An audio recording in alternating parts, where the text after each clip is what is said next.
పాకిస్తాన్ అణు కార్యక్రమాన్ని అడ్డుకునేందుకు భారత్, ఇజ్రాయెల్ కలిసి ఒకప్పుడు రహస్య దాడికి ప్లాన్ చేశాయా? పాకిస్తాన్లోని కహుటా అణు కేంద్రాన్ని లక్ష్యంగా చేసుకుని 1980లో భారీ ఆపరేషన్కు రూపకల్పన జరిగిందా? అంతా సిద్ధమైన సమయంలో అప్పటి ప్రధాని ఇందిరాగాంధీ వెనక్కి తగ్గారా? ఇప్పుడు ఈ చారిత్రక కథనం మరోసారి చర్చనీయాంశమైంది. 1980ల కాలం దక్షిణాసియాలో అణ్వాయుధ పోటీ వేగంగా సాగుతుంది.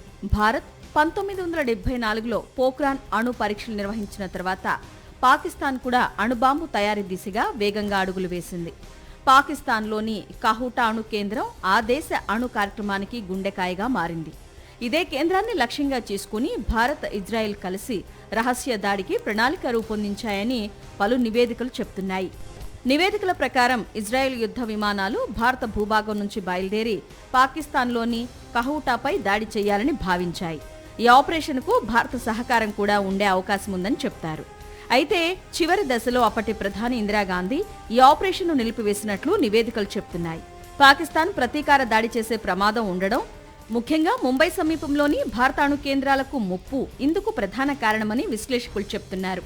ఆ సమయంలో సోవియట్ ఆఫ్ఘన్ యుద్ధం కొనసాగుతోంది. పాకిస్తాన్ అమెరికాకు కీలక మిత్రదేశంగా ఉండడం కూడా భారత్ను ఆలోచనలో పడేసింది. వాషింగ్టన్ కూడా ఈ దాడిని ఇష్టపడలేదని సమాచారం.